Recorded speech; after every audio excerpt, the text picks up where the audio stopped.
Lepo pozdravljeni, sem Tončka Stanovnik in pred nedavnim je pri založbi Primus izšel moj roman Najina dvojina. Odločila sem se, da vam za pokušino preberem en kratek odlomek iz prvega poglavja, v katerem opisujem Julijo, ki zelo nerodno stopi v novo življenje, družinsko življenje, in potem vas povabim, da skupaj z mano knjigo prebirate tudi vi. Kam zdaj greš? Kdaj se bova pa kaj zmenila? Julija je gledala svojega Johnnyja, ki je ob njenem javskanju zmedeno zadržal korak pred priprtimi vrati na hodnik. Polomil ga je, hudo ga je polomil, zdaj bo hudič. Svoji nevesti in bodoči ženi je hotel le takole med vrati prijazno reči: vse bo okej, baby, nič ne skrbi. Ona pa: kdaj se bova pa kaj zmenila? Babe, moral je bevskniti, čeprav v njegovi naturi ni bilo nič jeznega. Kaj pa naj bi se zmenila? Gate bo imel sveže, obroček je varno spravljen v žepu. Pa kaj bi še rada? Samo s fanti se dobimo, no, poroka je vendar šele jutri ob 10. Ali je to tako težko razumeti? Ampak, Johnny, kako bo vse skupaj izgledalo? Magistrat, pa priče, pa poroka, saj se nisva nič zmenila, je še kar naprej silila van.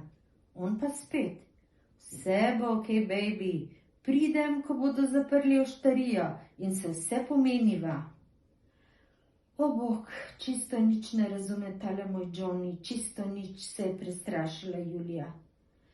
Bog, je rekla, potem ko se je usedla na kavč v podnajemniškem stanovanju in še zmeraj videla podobo svojega ženina mencaja pri vratih. Sama bom na tem božjem svetu. Če bo šlo tako naprej, se mu čez 1 leto ne bo ljubilo reči več niti vse bo okej ali sure baby. Pestovala in božala je svoj trebuh. To je zadnje čase počenjala vse pogosteje, ko je mirila detece, ki je postajalo v njej zmeraj nemirnejše. Sama bom s teboj hodila na sprehode, sama te bom vodila na cepljenje, sama peljala prvič v šolo. Nič ne more biti drugače s človekom, ki že zdaj ne zdrži več kot pol ure ob meni. Toda ko se je Julija spomnila porodnišnice, ko se je videla med tistimi babami z nakladanjem o tem, kako jim njihovi princi nosijo vrtnice, pa o zajtrkih, ki jih čakajo na posteli in take stvari, jo je zagrabila panika. In v tej zmedi je sklenila, da hoče biti poročena, pa četudi samo zato, da preživi tistih nekaj dni v porodnišnici.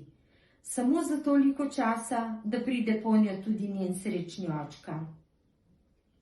Po noči se je zbujala, si polagala pod noge blazine, ker ji je hotelo raznesti gležnje, potegnila je k sebi pletenje in ure do jutra pletla in kvačkala.